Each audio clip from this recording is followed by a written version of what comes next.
Welcome to your Next Stop podcast. Welcome back to your Next Stop. One of the things I'm really excited about is this was one of the new shows for season 5 for your Next Stop. And I have one of my actually favorite guests from, I don't even know what season, but it was 2023. So welcome, Ron Duren Jr. How are you? I'm doing well. And I just kind of think that you probably tell everybody that they're your favorite guest. I don't. I actually don't. I do connect with people a lot. You and I think we talked, before you were on the podcast in 2023, we were just going back.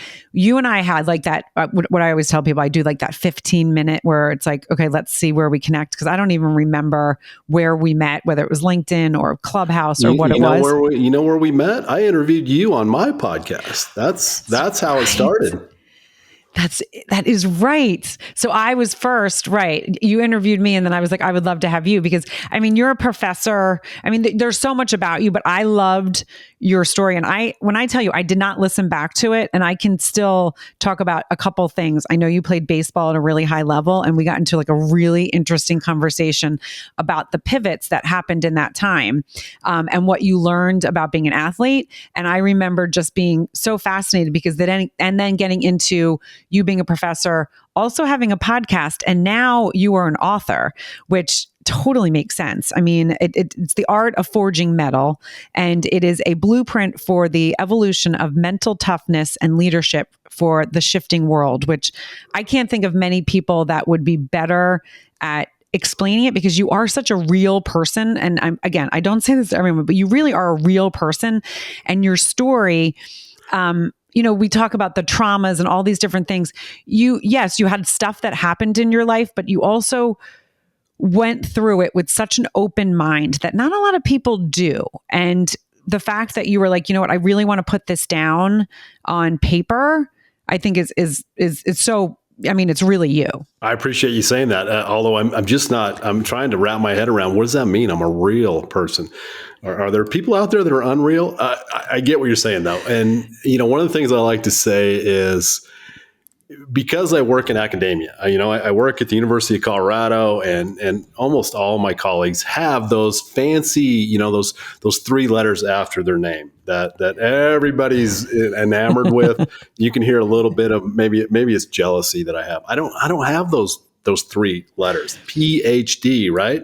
And again, that always seems to make people think that, I don't know, you've got this aura around you. But here's what I would say to the listener and to you, Juliet. I have a PhD in life. There is not one of my colleagues that can line up their life resume with mine. And that's not so much to boast, but it's kind of going back to your point of not only do I look at the research, I read the research. I'm an academic, so I do that, but I engage in the real world. And so I appreciate you saying that because the early reviews that are coming in on the book, and that's exactly what people say. They say your stories are amazing that you bring in, the real life stuff instead of what we just learn in a book, right? And so I think both are important. What we learn in a book is important, but also how does it apply? A lot of things that are in books don't work in the real world. We know this.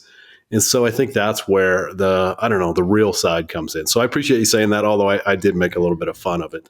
No, and again, but that's why, and again, I'm not going to boast either, but being, having a podcast for as long as I have, and I am successful in this world. I have a couple podcasts and it is what I was meant to do in this world.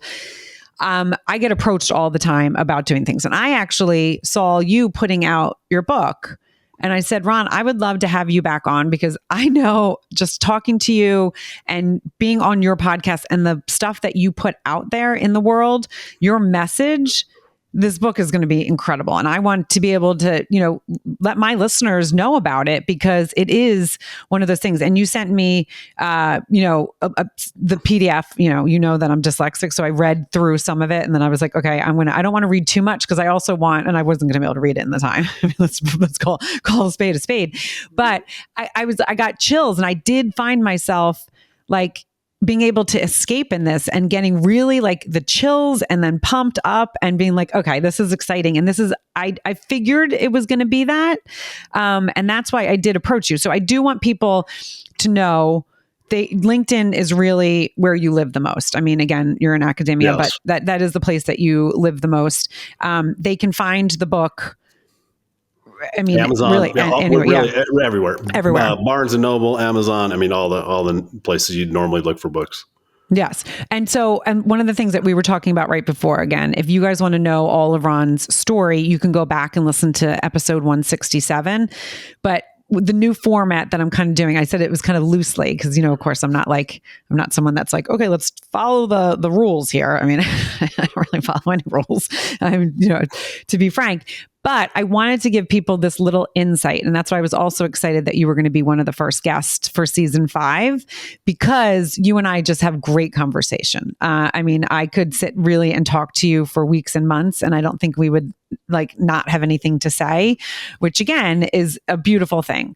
So I would love for you to kind of talk about, and then we're going to get why you wrote the book and kind of the deep parts of that, but the stages in your life. What do you, if you think about the stages in your life, where would you say the stage that you had really a turning point, whether there was trauma from that stage in your life that then created a turning point? What can you take us through a little bit of that? And it could be early childhood, but you take us through a bit of that so people can get a little insight of, who you are. Yeah, so much of what you're saying, I touch on the idea that good leaders break rules, and so I love that you're saying that. The trauma, again, go back and listen to the first episode for more detail on the trauma. But roughly, gosh, I feel like it's about 7 or 8 years ago now. What I called my nuclear year, where I very intentionally blew up my life. I didn't. I was waking up every morning, and I don't like to say midlife crisis. I don't really like that word. Midlife awakening, midlife readjustment, midlife reimagining. Maybe that was what it is. For everybody that's listening, I'm an old guy. I'm 55 years old. And so I was going through this, I was about 47. And again, you call it that, whatever midlife you want. But that was the trauma. I woke up and just said, this is not, if I die tomorrow, I won't be happy about this. And I said, okay, Ron, let's do better. And then I started down the path of saying, how do I do better? How many of us know, let's say you find yourself in the same situation that I'm in, that you wake up one day and say, this is not the impact I want to have on the world. This is not fulfilling me. What do I do now? Right? A lot of us have that. And then we can read a lot of books that can help. And then that helped me. But I said, all right, now, 7, 8 years down the road, I said, this is the book that I wish I would have had back then. This is that blueprint to focus on the right things, is the way I would say, right? I became a world champion in seeking the path of least resistance. I was really good at just enough. I was usually above average as an engineer. But I would do just enough work to get that above average. I never had a desire to excel. And I don't know, one day you just wake up and go, really? I'm better than that. I only get one shot at this, and I just want to live a better life than that. I deserve better. And so that's kind of at the heart of why I wrote this book. It's that blueprint, that the tools that you're gonna probably need, and really, kind of at the heart of it is this idea that what I just mentioned, as human beings, there's a thing in psychology called I'm drawing a blank. It's the law of least work. And so the law of least work means that not only human beings, but a lot of living creatures, when all things are equal, they're usually going to choose the path of least resistance. That makes sense, right? Because we want to be efficient with our energy. That makes, on the surface, it makes perfect sense, right? But is that the best way to go through life? And so what had happened in my life is I slid into this habit without even thinking about it. I didn't know what was going on, by the way. I had no clue of the inner mechanism of this. I didn't know about the law of least work at that time. And so when we're always going down that path, what does that life become? It becomes the life that I was leading. Again, I was blindly leading that. So once I started to learn that we have another thing called the effort paradox. And the reason, let's focus on the word paradox, because we have the law of least work. We want to be lazy. We want to do the least amount of work. But the effort paradox is, and this shouldn't surprise anybody, the things that we look back on our life and we go, that's what I'm most proud of. That's what was so fulfilling. Those are the things that were hard, not the easy things, but the hard things. And so that's the effort paradox. So we are innate, our DNA wants to drive us toward doing the least amount of work in life, but really what we should be doing is finding those opportunities to do hard things, take on those big challenges. And that, again, that was nothing I knew about. And I learned that through doing endurance sports like Ironman triathlons and ultra marathons where I ran up to 50 miles and things like that. It taught me those kind of lessons. And so a lot of those stories are in the book. What I wanted to do with this book is create a nonfiction book that wasn't boring as hell. Yeah. Can I say that? You can beep that out if you need to, but hell, I mean, I you remember I'm from Jersey. I say a lot worse than hell. And now I live in New York. Yeah. So I wanted to educate and entertain. And I have well over a dozen of my personal stories, not only from Ironmans, ultra running, rodeo bull riding, semi-professional baseball, flying my airplane upside down. So you'll find one of those kind of stories all the way through. So in that sense, again, I don't want it to sound like I'm boasting, but you will never read a book like this. Tell me anybody out there that has those stories to draw upon. I'm a little bit unique in that sense. And so I'm going to stop talking. No, please. I could listen to you all day. The thing that is, and the reason again, why I was like, you know what, I want to have Ron back on is because I talk about this in my word blindness podcast with Brent Sopel. We talk about this all the time. Like you could go to a therapist that doesn't have your traumas, doesn't have your life, life, kind of what you went through in life, and you leave and you're like, what? That was so annoying. They didn't understand me. They didn't get me. And it's really frustrating. We talk about this with dyslexia all the time, talking to someone sometimes like when you're in school and someone doesn't get you. And when you have someone that gets you because they've been through something similar or they can relate to something you're talking about. And that's why I know, and even as I said, reading the number of chapters that I read, that is, you're sharing you and you do it so beautifully and there's no ego behind it. And that's the other thing. There's no ego behind it. And that's what it's going to take people through that have gone through, because we've all had the stages in our life. We all have had turning points. We've all had trauma. Some people's trauma can be bigger, to the next person, but your trauma is your trauma and your trauma is going to be big for you. I mean, waking up and being like, I'm not happy is a really scary thing. It's like, okay, I'm in, midlife and I'm not happy. What do I do? And to be able to take that and run with it, because that's what you were meant to do, and we've talked about this time and time again, whether you believe in the universe or God, the people that really kind of tap into that and say, okay, why am I not feeling this? Like, what is wrong? What do I need to change? And then explore and stay curious. And that's what you did so beautifully. And then the fact that you're sharing it in the book, so someone can pick it up and be like, okay, I hate my life, but what do I do? It's scary because whether you have a job that's paying, that you're getting money from and that you can't move. But I say it all the time. You're not a tree. If you're not happy, make the change. And some people, it comes easier to, others, it doesn't. So to have something in their hands that they can read and say, okay, I'm going to take a lesson from each chapter of this and relate to you, they're going to do it because it's like, okay, he gets it. He's been there. So much wisdom in everything you said there. I love the idea of you're not a tree, right? I don't like my job. I don't like the state I live in. I'm like, we live in a free country. Go move somewhere else, get a different job, start a different career. I totally changed my career. So I absolutely believe that. But here's the thing, Juliet, and you know this, and everybody that's gone through this knows this. It's not easy. It takes courage. I will tell you, it scared the living shit out of me to do what I did. And I'll tell you, the nuclear year was rough. I tell people, I'm not going to sugarcoat the fact that transition from old Ron to new Ron was rough. Because basically what are you doing? You're dismantling your ego. All the things that you believed in, you are now kind of tearing those down or at least examining them.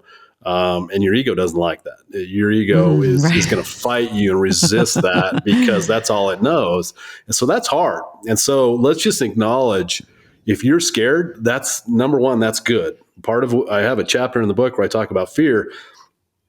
The idea of being fearless is ridiculous. All right. That means your brain's operating exactly how it's supposed to, that you have fear. Even, I don't care who you hold up as that person that you go, oh my gosh, they never feel fear. I promise you, they feel fear. They just deal with it in a superior way than most people. And that's a little bit of just training your mind. So what I want everybody to know is you're going to have fear. You've got to step into that courage, and it's not always easy. Writing this book, I ask people, I go, do you think it's hard? Do you think it takes courage to write a book? What do you think? Does it take courage to write a book? Yeah. I'm not going to war. No. Right? My life's not on the line, but why does it take courage to write a book? What do you think, Juliet? Why would that be something we'd be afraid of? Well, there's so many things. I mean, you're writing, you know that you're putting yourself out there in print. You're sharing things about you. You're sharing vulnerable things. Yes, you can be on a podcast and it can get out there, but you're taking, and you're also, as you're doing it, I mean, I find all my podcasts healing. I mean, it has actually been healing for me since 2019 when I started, and I didn't realize that that's what it is. But when you share your experiences and then acknowledge, wait, okay, you know what? I don't like how this feels, but I know that it could help someone else. It's basically opening yourself up to criticism, to also facing your own fears of, okay, this did happen and maybe it wasn't my best day and I'm not that proud that I actually was that person at that time. How did I let myself get there? So many different things. Absolutely. Again, so well said. That's why we connect so well, Juliet. Yeah, I mean, it takes courage, right? And especially nowadays with the trolls on the internet. Do you think I'm going to get reviews on Amazon that say this is the worst book I've ever read in my life and Ron's an idiot? You got to face that. That's the noise, right? You got to filter that out. Those are what I call the trolls under the bridge. Let that go. But again, it takes courage to put it out there and make yourself vulnerable. And one of the things, I actually developed two models that I don't think of, from what I can tell from internet search, I think I'm the originator of this. And one is harmonic leadership. The other one is what I call humanistic mental toughness. Those are the two main things at the heart of this. And harmonic leadership is really this idea of putting the human at the center of our leadership, not the bottom line, not the profit margins and not outcomes, but you, the person. I care about you. I want to develop you. But one of the things that's in there is vulnerability. A lot of people think that we connect through strength. Let's say, Juliet, you're my leader, and I think that a lot of people have this misconception that I need Juliet to be always strong. She needs to project power and never have a bad day, and that's how I'm going to connect with her. Right. And I would ask you, do you think you connect with somebody like that? If Juliet was like that, and by the way, if Juliet was like that, I'd say that's a lie, because she does have bad days. We all have bad days. Oh my God. And I would say, if Juliet was like that, I go, that's a machine that I can't even relate to. I'm a human being. I have flaws.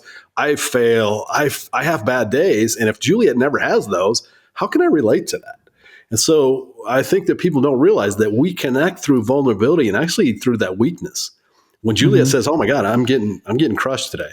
I'm struggling," and then I go, "Oh, I'm glad I'm not the only one. Now I can connect with you," and that kind of opens us up. And you can hear echoes of Brene Brown in this, right? I love her. Letting your guard down, so that you can connect. As Brene says, let's get belly to belly, right? And that's how we're. So that's kind of at the heart of the model of harmonic leadership is doing exactly that. So, and then I also want to say, early on, you said, we all go through trauma. I mentioned that in the book as well. And, if you read the trauma research, they'll call it big T trauma or little T trauma. And then, I've actually been criticized on my podcast that, how can you talk about trauma? You don't really know what trauma is. I grew up, with, all these bad things happening, right? You can imagine. And yes, great, I guess. This is not a competition of whose trauma is worse than the others. My trauma, to me, is still my trauma. I can own that, and I don't need to apologize for talking about my trauma just because I didn't go through incredibly bad trauma. And so I want everybody to know that we all have trauma. whether it's big T trauma, little T trauma, whatever. And again, it's not a comparison. It's not a contest. But way back to what Juliet said, you're going to read about some of my trauma. I talk about the idea of, the all is lost moments is what I talk about in the book, where everything is falling apart in life. We all go through these. My stories, maybe they're going to resonate with you, but more than likely you're just going to go, yeah, I can kind of relate to that, but it's not my story. That's fine. We're all forged in the fire. Your fire is different than my fire, but I think we can connect as human beings and say, hey, we've all been through this.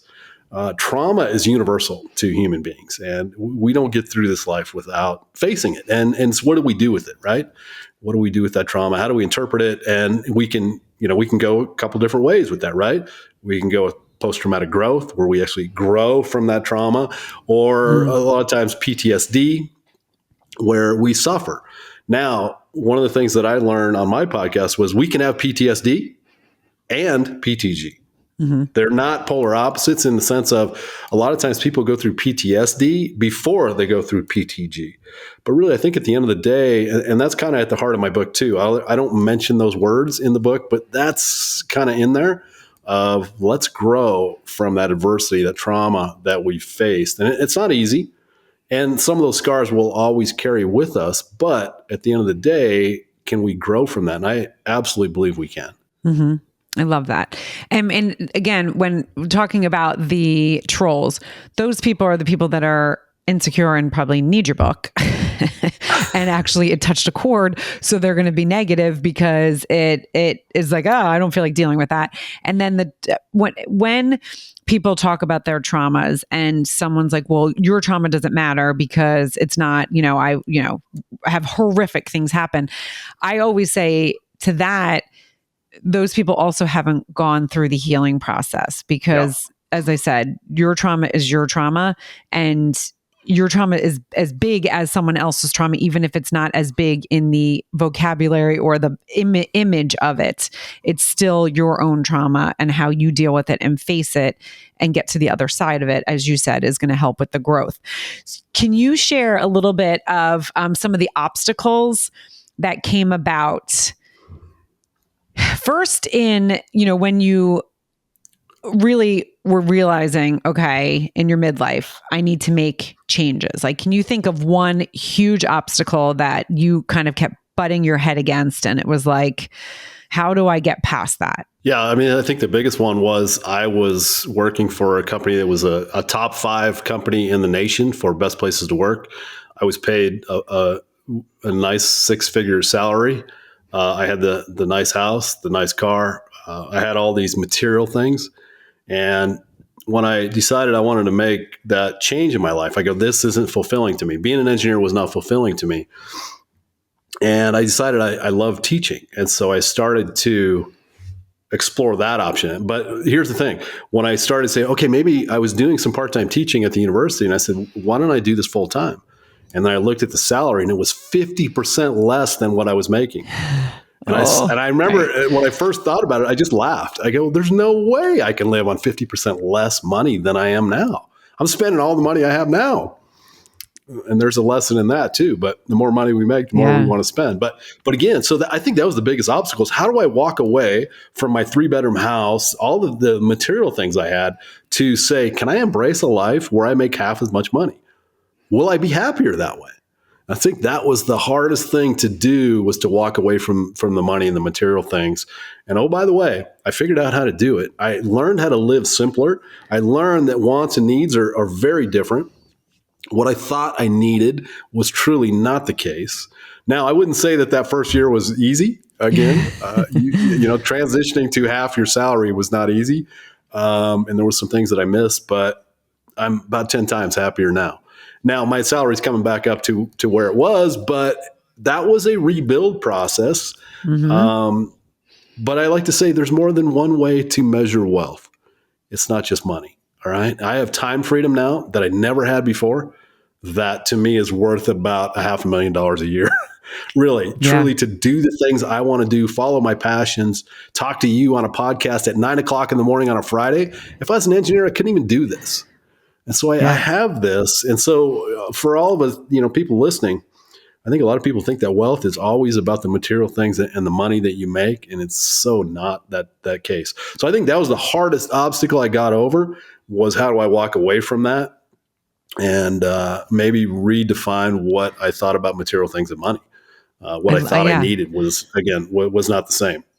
No, and I think that's so beautifully said. And so many people can relate. So many people are sitting there going, I make a lot of money, but I'm a miserable human. And that, I would say, I'm terrible with math, so I'm not going to throw percentages out there, but I would say that is a really, really high percentage.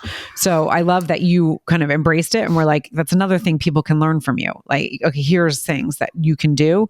So what was the biggest obstacle that you had writing your book? Imposter syndrome. I just had this discussion with my students. It took me about 7 years from start to finish, but I'll bet 5 of the years it was just this indecision and really the inner critic saying, who are you to write a book? Number one, you don't have a PhD. You're not smart enough. I've never considered myself an intellectual. I was always the dumb jock in some sense. And so I always thought the really smart people wrote books. And maybe I'm an example of, you don't have to be really smart to write a book. But you can imagine this inner critic telling you, number one, I don't have the credentials. I'm not smart enough. Maybe number three is you'd see another book out there and you go, oh my God, somebody's already wrote about this. Why in the world am I going to add my voice to something that's already been said?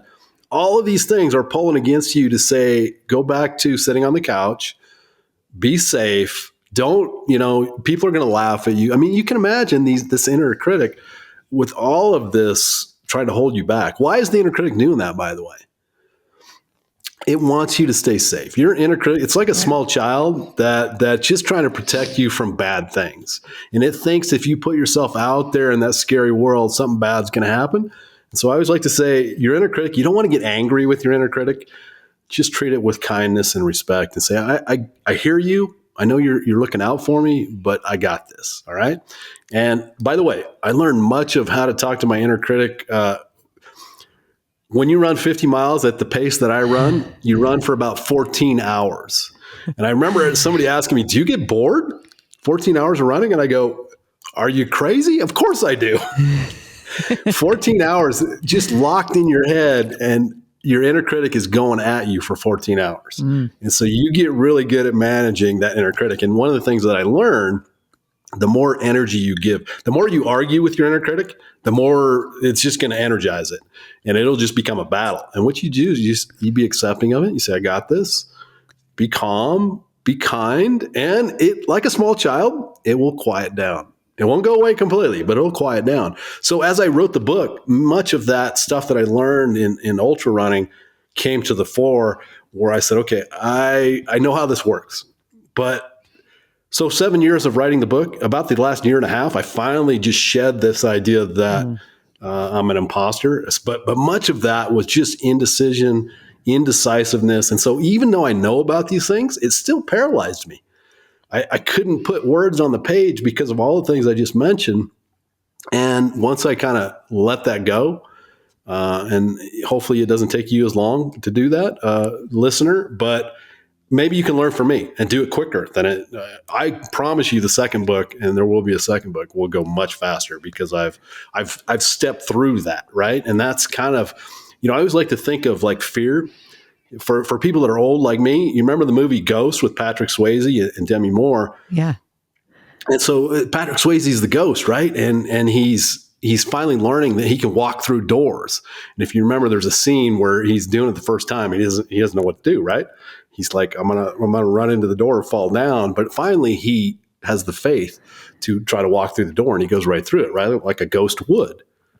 And I say that's kind of like fear. Right? You're going to go, I can't get through this door, but just have faith and you'll walk right through that door, just like Patrick Swayze did in the movie Ghost. So, but it takes so much courage to do that. And then you got to have belief in yourself that, hey, it helps if you've done it before. The first time is going to be the hardest.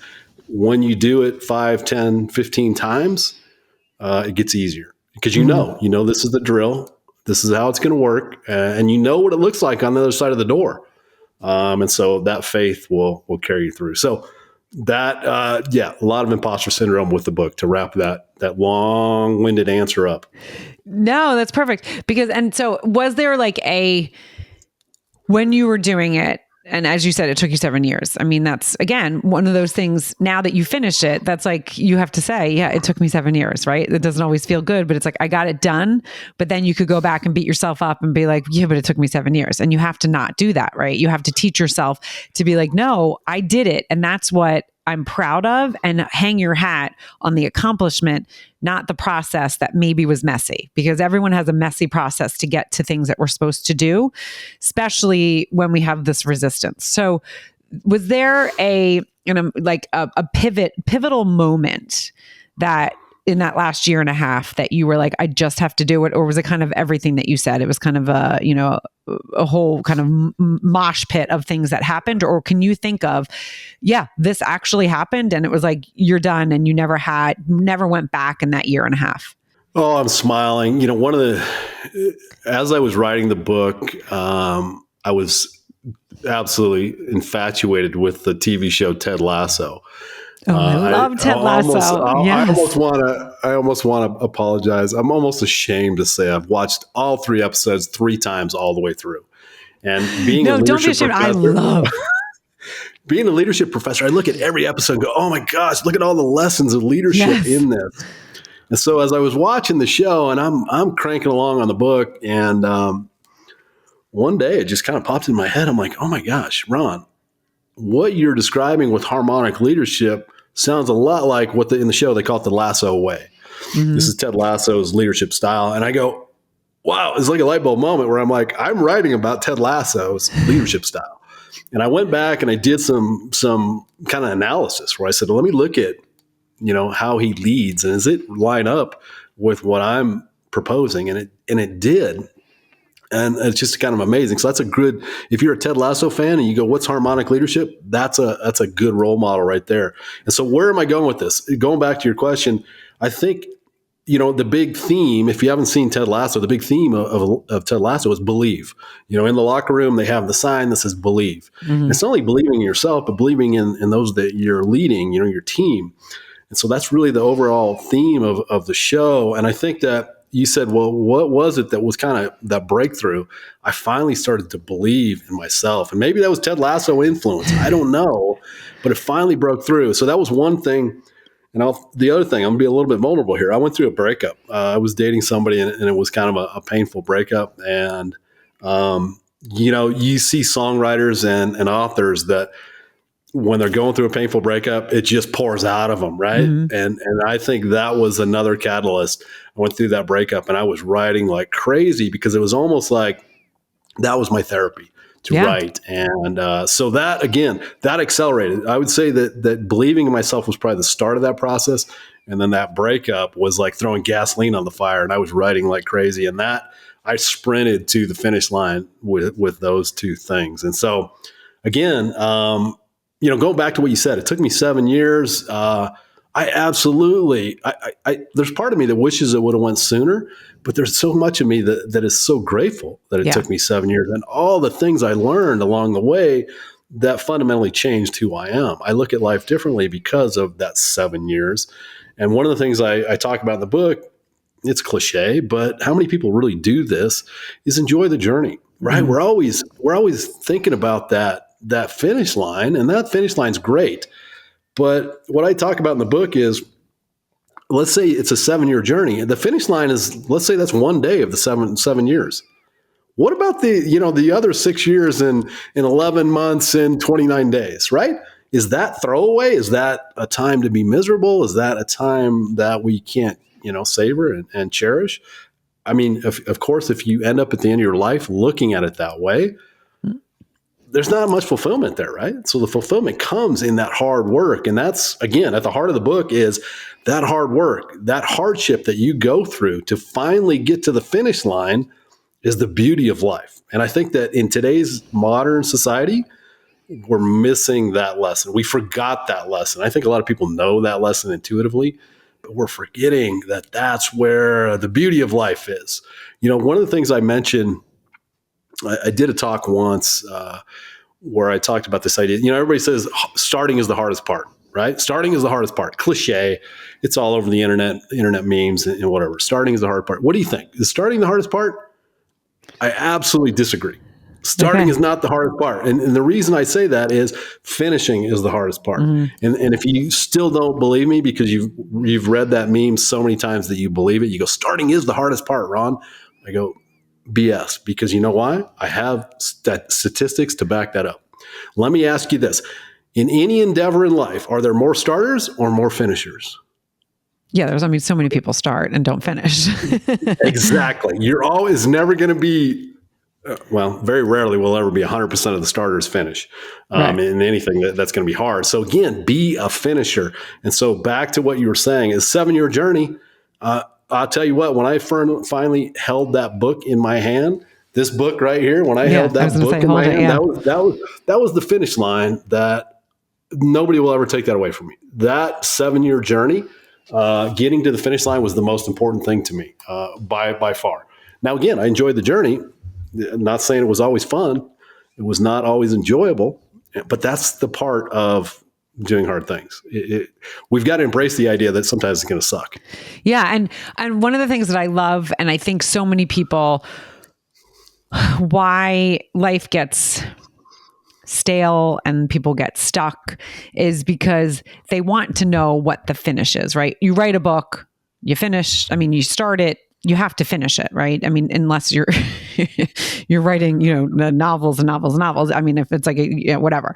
But life, there's really not a finish, right? There's a finish in certain projects. There's finishing in certain aspects, like, okay, I've had kids, I'm done with having kids, but you're always going to be a mom because you're always raising these kids. There is so much that people don't really think about. And I think when we started talking, you said to me, and I just said to you, where I am in life right now is really exciting. And it's fun as I'm watching it unfold, because it's everything that I started when I started in 2019, when I was kind of stuck and I needed a creative outlet. I didn't realize I needed a creative outlet. I didn't know what was happening. My kids were getting older. I wasn't as needed. I didn't want to just play tennis and had wine. I wanted to do something. I wanted to do something meaningful in my mind. And it was the start of the podcast. And it really was just a passion project. But to see where that start, because I was like, I don't have a hard time. If something inspires me, I start it, but that's just me. I get really, it's my ADHD. I get so impulsive, then I get really overfocused and I do it. And I don't look back at, I'm sure there's things that I've started that I haven't finished. I'm not the type of person that's like, oh, I didn't finish that and I didn't finish that. That wasn't meant for my path. I know when doors keep opening, that's just meant for my path. So I stay moving forward because I'm like, this is so exciting. This is so fun. I'm so curious. What's the next thing? I'm just going to keep going with this because I love the good feels I'm feeling in this project. Let's see what happens. Now, with the podcast, I did give myself a year. I said, when it gets hard, when you're like, I don't know if I love this, I don't know if I want to do this anymore, you have to give yourself a year and you cannot stop. And at that year, you can then look back and say, what did I learn from this? Was this, what did I get out of this? And of course, obviously, going into season 5 and I have multiple podcasts now. So it was something that really fulfilled me. And then the people that I've met and the network and then the opportunities, working for Fet Tech now and the dyslexia podcast and the stuff I'm doing for the foundation, it's all kind of moving forward. But as I said to you, I'm enjoying this journey. And I feel like there's a couple things in my life. There's a couple dots that are going to get connected. And I almost feel like these things are just going to blow up in the best way. And it's really fun to kind of be in it, but then also sitting back and enjoying all of the stuff. And that I feel like is wisdom. I turned 50 this year. I do feel like I've learned a lot in this year. I started taking yoga. I stopped doing the really intense workouts because my body was like, hey, I think you need to stop a little bit. I had hormone changes. There was a lot of going on, but instead of trying to fight it, I was like, okay, I'm going to go with it. And that's not always the easiest for people, just to go with those uncomfortable, okay, what is my body telling me? What is my mind? What do I need? Now, I am a very introspective person, probably more than most, because I just know how I work really well. I know like when something's not working, I like to think. I like to be curious and be like, let's dissect that for a second. But that's my personality. But I don't think enough people in their lives really think, okay, I'm stuck. What do I want? Like, what do I want? They don't let themselves daydream. They don't let themselves think about, okay, this is what excites me. Can I do it? Because of the fear, because they don't allow themselves to be like, well, I could do this. So that's what I did. I just went out and daydreamed. And I mean, we talk about this all the time. I walk the dogs. That's when I do my best daydreaming. And that's what I do. I'd be like, what do I want in my life? What are things that excite me? And so many people just don't do that because of fear. Yeah. Again, we align on so many things, but I agree with you. A lot of it is fear, but I also will push back and say, I think a lot of it is our society. And so all the best leaders that I've met, the ones that really are, I don't know, the ones that are that are what I would call thought leaders, that are visionary, are very reflective. And so when I hear that in you, and I'm exactly the same way. In fact, the last girl I dated, she goes, does everything have to be so deep with you? And I kind of laughed. I think that was a passive aggressive way of saying, hey, dude, not everything's complicated. But that's kind of my personality. And I figured out a lot of things. So going back to, I think what's going on with a lot of people is we've trained our brains to be overstimulated. We don't allow ourselves, I talk about being bored in the book. We don't allow ourselves to be bored. We just grab our phone. We never spend time being quiet, going on a walk. I love that the kids nowadays, and I say kids, I teach young people, so I love the kids, but the TikTok trends just kind of crack me up. And so one of them was quiet walking. That this went viral. Quiet walking. We've discovered this holy grail. And I go, what's quiet walking? Well, it means go for a walk without having earbuds in. And I go, holy moly. If you're old like me, there was a time when that's all we had. Wait, that's hilarious. So, I didn't know that trend. Yeah. And so to your point, when you say one of the best times when I do my best thinking is when I go for a walk or a run. And I will not listen to any podcasts, audiobooks, music, nothing. I listen to the sounds of nature, and I just let my mind think. I work. Sometimes I'll give myself homework on a walk. I'll say, okay, I'm wrestling with this idea. I want to think about this some more. And on my walk or my run, I will make that my task. You don't know how many ideas I've come up with when I'm out there doing things like that. So, I think that comes, number one, you got to unplug from the technology. Number two, if you're an extrovert, you may have a hard time with that quiet time. I think it comes easier for introverts. I'm an extrovert. But it's not easy. It's not easy. No, but it's not easy. Yeah. Yeah. So just, I actually intentionally build in times to be bored, where you talk about daydreaming. That's what I'm doing. When I force myself to be bored, by the way, boredom is a stressor. That's why we don't like it. It makes us uncomfortable. We get agitated from boredom. And then we try to, solve that problem. Usually that means picking up your phone and surfing the internet. But what about you just embrace that boredom and see where your mind goes? That's where creativity comes from. And I think we're becoming a society where we never allow ourselves to be bored. And so that's detrimental. And then back to kind of what you're saying. One of the chapters in my book is talking about, Joseph Campbell's The Hero's Journey. And I really focusing on the idea of going through the dark forest. I can remember the first time I interviewed you and Juliet, and I'm almost positive you are not in the place that you're at now. In fact, I heard a lot of kind of indecision in you back then. And I don't remember what year that was, 2020, 2021. Right. You were like, we were going down this path, but you didn't know where this was going to lead or if it's going to lead anywhere. And so you were kind of going, I don't, I can't wait to listen back. Yeah, I can't wait to listen back to that. So my point being is you were going through the dark forest, and it's kind of a little bit of a scary place. And we don't know if the work that we're doing is ever going to matter in the way that we want it to matter.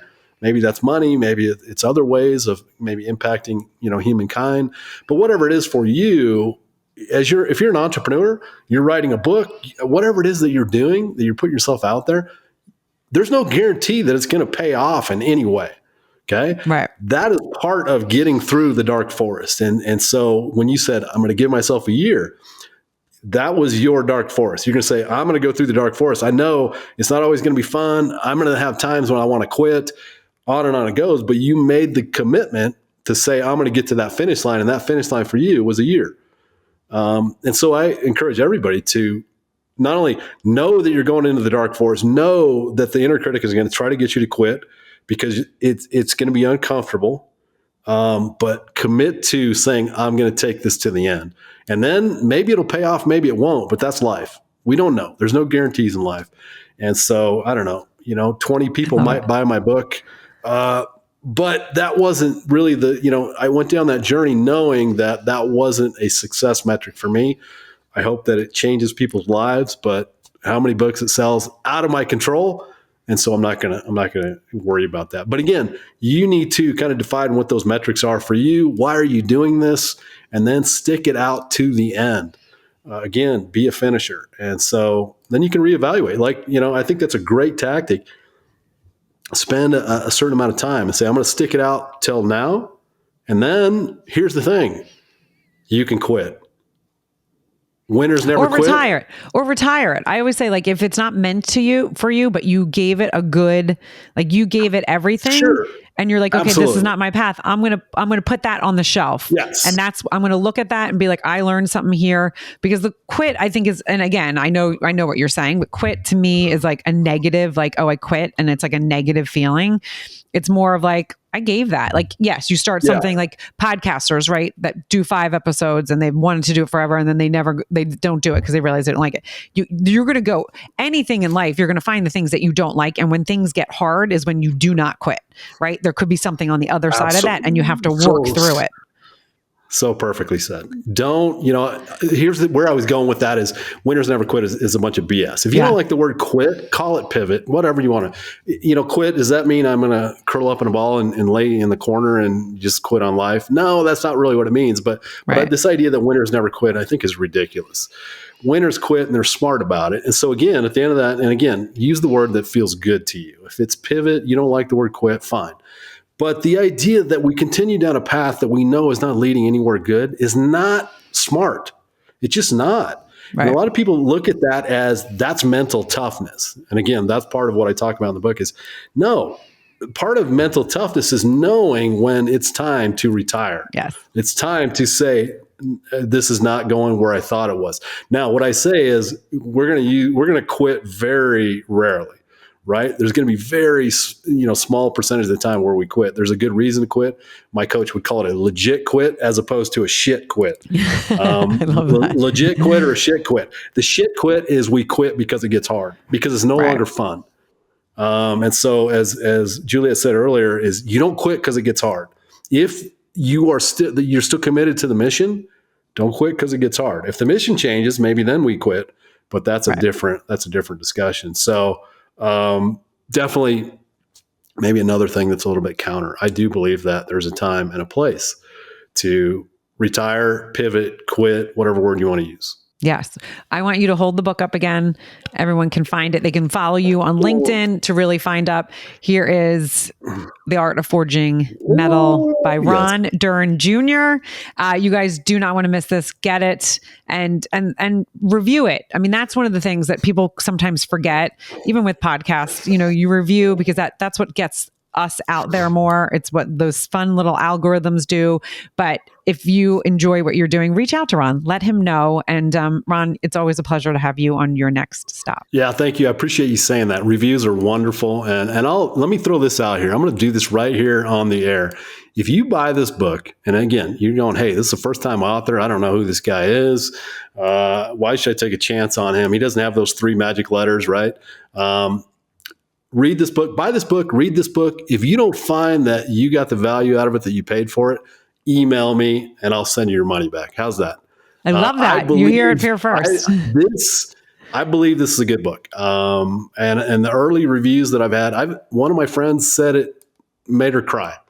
And again, it's one of my close friends, but still, she didn't have to say, hey, I don't think she was making that up. So again, as Julia said earlier, it's designed to be inspirational. And I do hope it inspires you to go out and do those hard things and find that fulfillment in your life that I've found And I'm sure Juliet has found, and really the people that are happy in life and fulfilled in life are doing those challenging things. And this will help you get to that point. Yes. Again, thank you so much. You guys know what to do. Like, rate, review, and share. You don't know who in your life needs to hear this episode. You don't know who is going through some tough times. Maybe they're stuck and they need that little kick in the ass. They need to read Ron's book. So don't forget to go like, rate, review, and share. And we'll see you for another episode of Your Next Stop.